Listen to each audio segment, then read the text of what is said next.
Hello YouTube, this is Morgan Airspeed Prime here with my next Boruto video.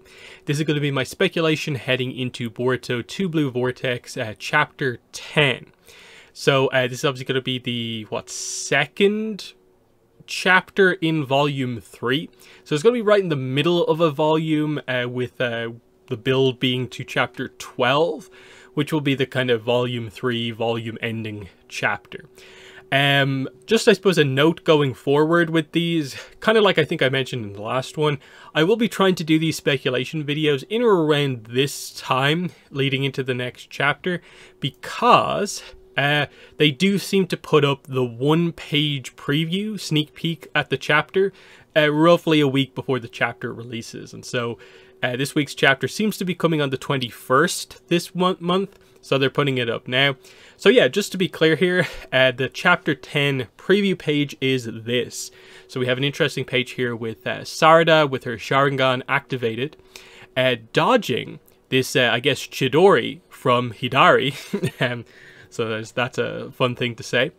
And so she dodges underneath this. Then we see Konohamaru, I guess, arrive on the scene, shouting at her to get out of the way or get out of the fight or something like that. But she still has her Sharingan activated, as if, I guess maybe, does she have a counterattack going on here because she's dodged it quite effectively? Interesting stuff.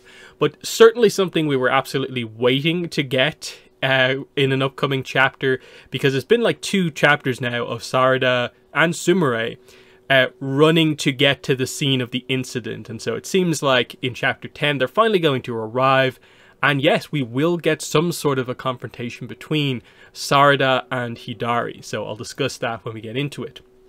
But first of all, let's quickly go back through chapter 9 key events. So one of the obvious things, of course, in relation to Himawari, who's kind of become a real focus over the last few chapters, is Jura is interested in Himawari, even though his target is still Naruto. Part of this seems to be that he just likes the mystery of not knowing how exactly Himawari has ended up with Tail Beast Chakra.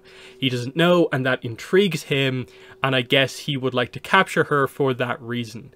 How invested is he in pursuing Himawari? We're not super sure. That will very much, I suppose, define where the series goes from here, because is this where a lot of the big fights are properly going to take place? I'm not sure, just because it is only 2 of the 4 Divine Tree characters here on the scene. 2 of them aren't here, and if, like in the preview page, Konohamaru potentially getting involved against the Sasuke Divine Tree character Hidari, when he is the target of Matsuri, the Moegi Divine Tree, it kind of gives you a sense for like, okay, that's what we're building him up towards based on what we were told. So this doesn't seem like where everything's going to go down. So we're just waiting to see how that all works itself out and what we're actually, you know, building towards here outside of the Himawari reveal, of course. Another thing that happened was, of course, Boruto and Kawaki had, in a way, a bit of a surprise confrontation. Boruto is revealed to be much stronger than Kawaki, as if, like Boruto points out, have you even trained at all? The only reason that, like, you know, nothing really further kind of comes of this is that Kawaki has a bit of a counter to Boruto, because when he activates his karma, karma resonance activates Boruto's karma, and it seems like Boruto, they haven't really explained this in detail yet, but either Boruto just doesn't have control over his karma and runs the risk of like not knowing how to control it properly, or the karma gives Momoshiki easier access to control Boruto, and there's a fear of that happening. The interesting thing in all of this is, of course, that we have not covered anything with Momoshiki or really Boruto's karma since we've started Two Blue Vortex.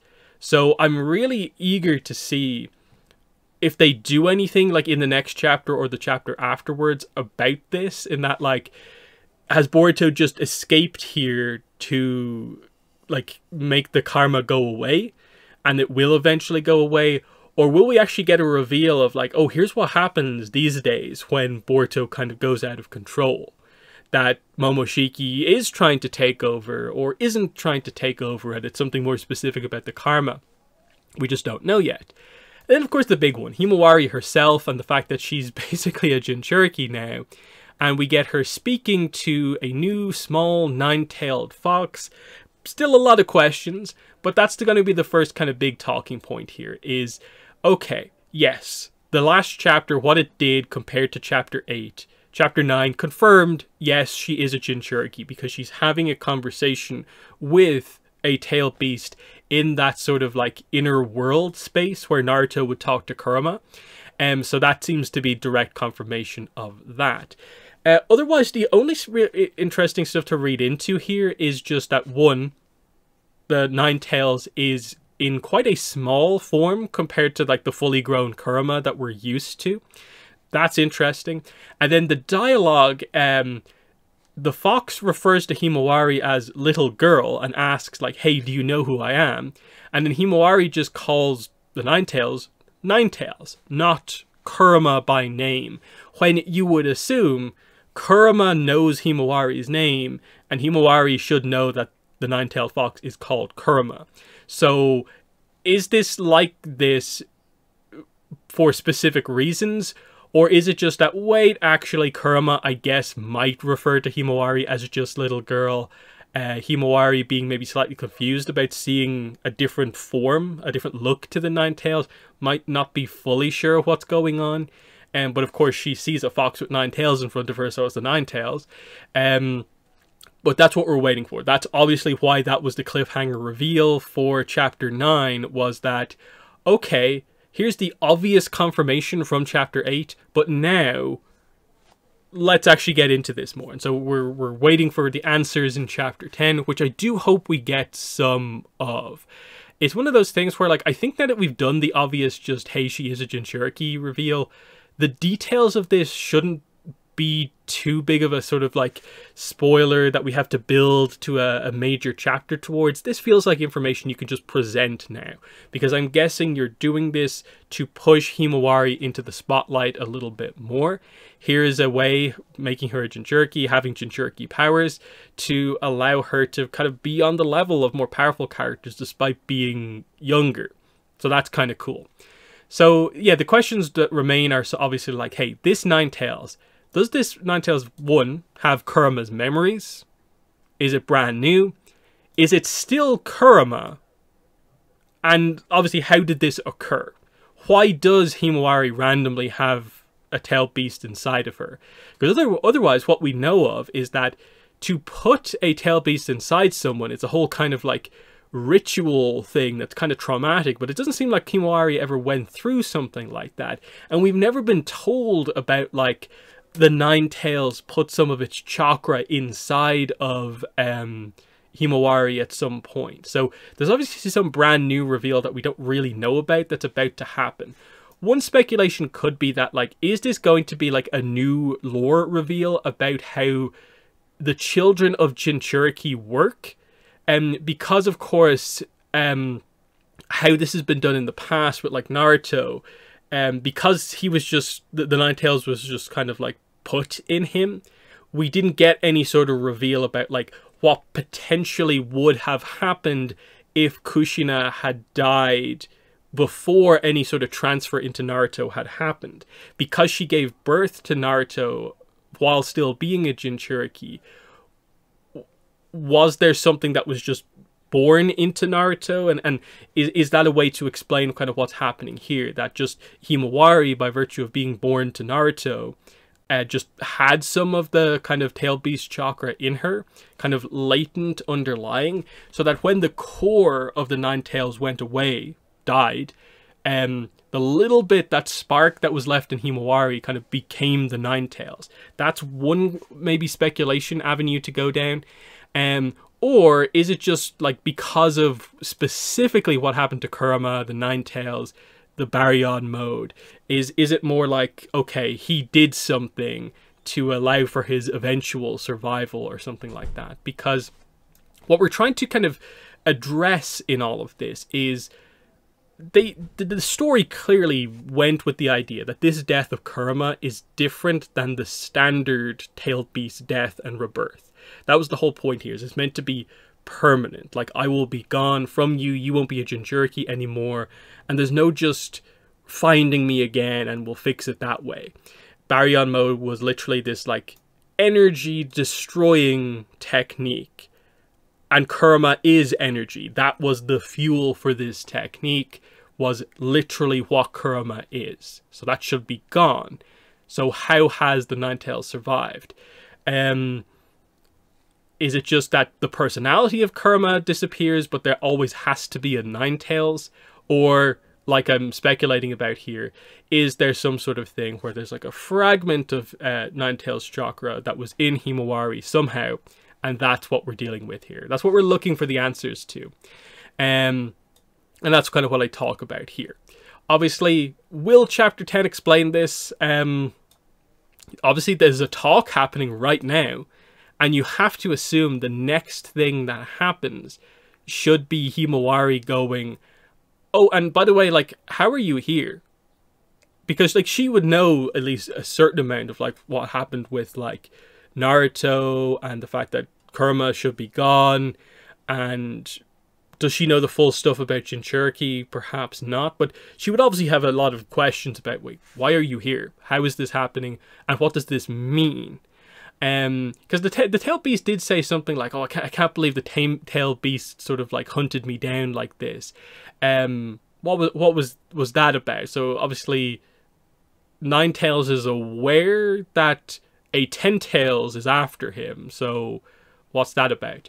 And of course, like, what's happening here is that they're on the run from Jura. She's being protected by Team Inoshika Cho.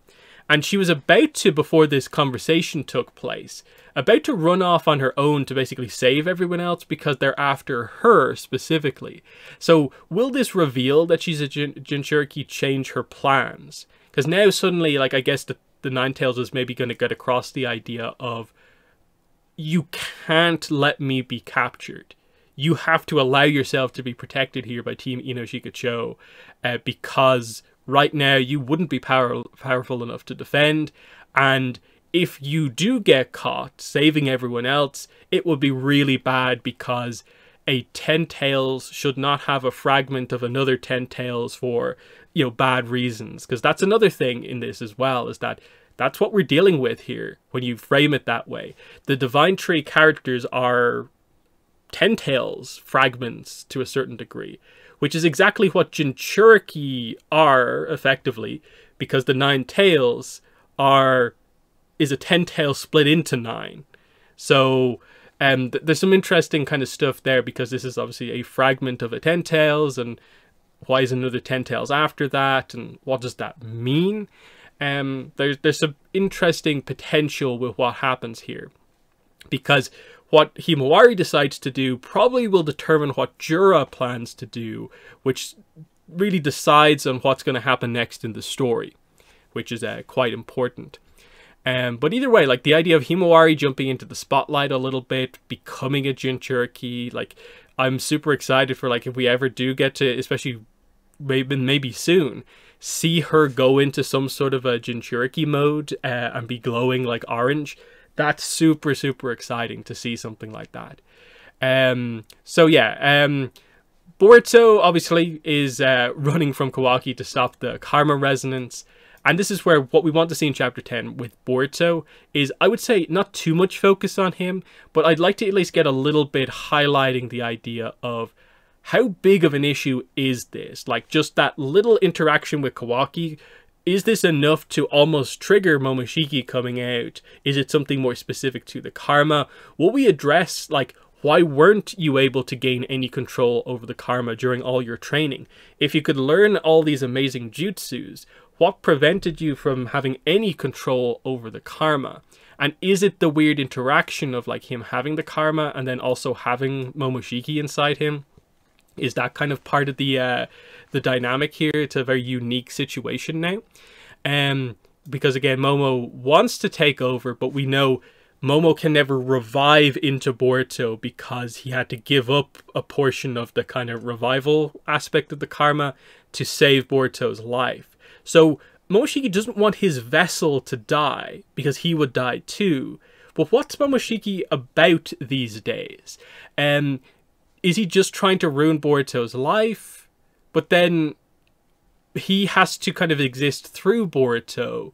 So what's going on here? Because this gets into the idea of how does Momoshiki these days feel about other Otsutsuki? Does he want them to succeed, or does he only want himself to succeed? Is there a deeper plan in here to find some other way to resurrect? We don't know, but that's what makes Momoshiki a super interesting kind of just character within the story, is that in essence with Boruto we have a sort of early Naruto, kind of Naruto and the Nine Tails situation, where, you know, we have a villain, effectively an angry character, that can potentially take over the good character at certain key moments. That's exactly what we're dealing with right now. But we just don't know what the status quo is with regards to Boruto. Has he done any training to prevent Momoshiki from taking over? Training with the karma, like, is Kashin Koji going to have to come in, get involved here to contain Boruto or something like that? Where has Boruto gone to keep himself safe and calm down in some way? And then does this relate at all to that weird line from the last chapter where, like, Kashin Koji said, oh yeah, go to the triangle, which I didn't really see many other people bring up what that was about. But I think the main takeaway from this is just that, okay, Boruto's once again gone away from the village. This should allow stuff to happen while Boruto is away, so he won't be involved in things for at least a little bit, which probably should be quite helpful for probably Sarada getting a little bit of a chance to shine here, like we know we're going to get based on the preview page here. That I don't suspect Boruto is going to arrive on the scene here to save the day, especially if maybe Konohamaru's appearance on the scene is going to be a little bit of a surprise to a certain degree. So that's what we want here, is we want Sarada and Konohamaru to get some spotlight here in some form of a battle. One, it's an exciting prospect that we're going to get to see Sarada confront Hidari. So she's going to get an immediate up-close look at the character, the villain, who trapped her father in a tree. This is also, interestingly, one of the first times, I think it's the first time, we're going to see a Divine Tree confront their target. Hidari's target is Sarada, because again, Bug has not directly the Bug one has not directly confronted Ada, Matsuri has not confronted Konohamaru yet, and then of course Naruto and Jura have not met. This will be the first time Target and Tree properly meet, so the reaction there will be interesting to see. Is it a very like primal thing, I want to consume you because you are my target, or is this where we get to see some of that more kind of evolution of like, are they trying to figure out why this is their ultimate target type thing? That'll be interesting. But yeah, it seems like, I guess initially Sarada faces off against Hidari. Konohamaru, I guess, will join in to help her to a certain degree, which I think it's fair enough. Anything to prevent it just being Boruto as well, I think is a good thing. I'm not expecting this to be the full fight, just because again, Konohamaru is being set up for the fight against Matsuri, so it would be kind of odd to have his first fight in full be against the Sasuke Divine Tree when Matsuri's not even around. Because I'm pretty sure that's what we're doing. We're going to get like Konohamaru with Team Inoshika Cho fighting Matsuri, the Moegi Divine Tree. So yeah, again, we're still waiting to see what's Jura going to do, because what Jura decides to do will effectively determine, I guess, what Hidari decides to do, unless the kind of draw towards the target will make Hidari go against orders, which could be interesting. Might this actually be our first major fight? That, okay, we're not doing all four of the fights happening side by side. Maybe one of them happens now. But it'll be an interesting choice to do the Sasuke one this early. So I am expecting some sort of a retreat to happen. Maybe some reveal happens on the Himawari side of things that cause Jura to go, okay, we're gonna back away now. Maybe she does get captured, maybe not.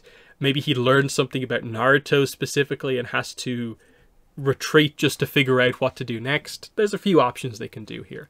But this fight, whatever happens here, it needs to be a good showcase for Sarada and Konohamaru.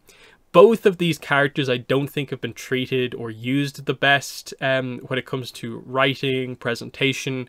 Sarada mainly from the idea of, I think everyone's invested in Sarada. It's just, you know, show us that she is worthy of us focusing on. You have to deliver something to us. We're expecting her to have gone through a certain amount of training and be hyper skilled to the point where she should be able to face off against Hidari, especially with good backup like Konohamaru. So we want to see her Sharingan skills eventually maybe building to some sort of a Mangekyo reveal, because again, we still have that in play. We don't know what the unique ability of her Mangekyo is, who potentially would have trained her with it, and how we're acknowledging or addressing the drawbacks to the Mangekyo Sharingan, which of course is, if overused, it eventually causes blindness, because what solution is there to that for Sarada? And, you know, we're getting into a bit of a, is there a solution? I'm not really sure. We need to see how much progress she has made with her skill set to highlight that, okay, Boruto's got to an amazing level. We've seen Mitsuki has gotten better as well. Then we need to see Sarada as well. And then with Konohamaru, it's a similar situation, but it feels like he's never been presented in the way where I think the fandom wants him to be. Because in my mind, he is our Kakashi for this generation. And it feels like the skill set should make him basically that level as well. Like, he has the kind of lineage that relates to like the third Hokage. But then he was trained by Naruto, a few jutsus from Naruto. He needs to be presented as like living up to that. So him getting maybe a decent showing here against Hidari to set him up for like, okay, him as like the most powerful member going up against the Moegi clone, that's a good kind of option, because he should have a really cool set of moves where like he should have some really advanced fire style jutsu. That's what the Sarutobi clan mainly uses. But then he should have like all a bunch of different Rasengans as well, and maybe even some other stuff that maybe we haven't kind of seen before from him. And in combination with, you know, good teamwork team like Inoshika Cho, that should be a really good fight. In my mind, but we have to get there first, of course. The worst thing that could happen here is Boruto needs to step in to save Sarada again, and Konohamaru gets like beaten up again. We don't need that to happen, especially the Sarada thing. After what they did at the end of part 1, where, you know, Boruto lost an eye, like saving her, I think the intent should be that should be a major character arc for her, where she wouldn't want that to happen again. And so she is skilled enough that when she gets a moment to prove herself, she should be able to. That needs to happen in my mind. There's a quick note here just on Amado, that like they did highlight in the last chapter a significance on him noting Jura, like seeing Jura for the first time. Like, he's like, who? Like, what is that? When he sees that Jura is so powerful that Jura is able to just defeat Kawaki with very little effort. This is kind of significant because Amado was the one who explained to us like the whole significance of like the 10 tails are seeds for divine trees, and a lot of the lore about Otsutsuki that we have and karmas comes from Amado. So does he know anything about this new evolution path for the divine trees? He will be the one to maybe figure it out to a certain degree. So interesting stuff there. Again, the Akebi stuff, no idea when that's going to come into play. It doesn't seem like it's the time for it right now, but who knows. Obviously, like I've mentioned a few times, what Jura decides to do, what Himawari decides to do, that's probably going to determine like how long these two characters stick around in the village. Will he discover what happened to Naruto? And then if he feels he has to stay here, is this maybe where Matsuri and the bug tree get called in, and so all four of them arrive at the village? Or will we get a retreat that happens somewhat soon? Because a lot of the other characters, it feels like we're just waiting for a bit of a downtime for other stuff to happen. Like Ada wants to have a one-on-one conversation with Boruto. Mitsuki, I guess, probably needs to talk to Boruto again as well. But now that Kawaki has had this encounter with Boruto, how does he feel about things? And now Shikamaru, you know, Kawaki's kind of suspicious of Shikamaru with what's happened here. Is he helping Boruto? And again, it's the idea of more and more, it feels like the omnipotence, the switcheroo, is beginning to fall apart a little bit. Especially with Kawaki doing very little to kind of keep up the kind of act himself. Stuff is building, but while we're in the middle of action, it doesn't feel like a lot of this stuff can actually happen. We need the villains to go away to get our Ada Boruto conversation, and then even then, is that going to be something that they go for anytime soon? Given that Boruto has to be careful about entering the village because of Kawaki, not really sure about it. But yeah, the other characters I think is interesting and are part of why, you know, it feels like we can't maybe do everything right now. That I wouldn't be super worried about Konohamaru just because Matsuri hasn't made her move, and again, Konohamaru is the specific target of Matsuri because of Moegi's connection to Konohamaru. So we're not going to do anything super big with him until she joins the fray, basically. So I think that's pretty much everything I want to talk about here. Because the last chapter, I wouldn't say really delivered that many answers. It was more of a like, yes, we're doing something with Himawari, so here's the 9 tails. We know you still have a million questions. Maybe we'll get to them in the next chapter, and I hope they do that. So what I really want from the next chapter is, obviously, I want some answers from this, and I do feel we probably should get them. To me, just confirming some of the details about this feels like a requirement at this point, and not like a mega reveal. It should just be like, yeah, we need this information right now. Like, this dynamic only works, I think, once we know a little bit more about what's going on, because Himawari is going to be as confused as anyone, so it feels like the 9 tails needs to bring her up to speed as well as us. So I think that should happen, and that should be, I suppose, a decent chunk of the chapter. Obviously, the preview is suggesting there's going to be some form of an action scene involving Sarada, but is this it? Is it just a quick attack, dodge, get out of the way, Hidari's called away? Or are we getting Sarada in action for a little bit? Are we getting a full action sequence here? Very difficult to say. But there's also then just the mechanics of like, Jura, where is he in relation to following Inoshika-cho? After she talks to the 9 tails, what will be the takeaway for her in relation to what's happening in the village? That's an interesting point. Otherwise, yeah, it's just a tricky thing just about like how all of that stuff actually really comes about. How much Boruto will we get? I wouldn't be surprised if they maybe didn't have like almost any Boruto, but I'm assuming they'll at least have a chapter or two just to highlight that he's gotten away, but like it is a major risk him losing control, just to build the tease of why it was so serious that he had to leave, like, and he was warned, like, you've got to get away. So that's probably my thoughts. Those kind of 3-4 plot elements are probably what we're going to be focused on for the next little bit, but let me know in the comments what you think is going to happen in chapter 10. What are your thoughts on the preview page? What do you want to happen immediately coming up next? What needs to happen? But yeah, otherwise that has been the video. Thanks for watching, and bye.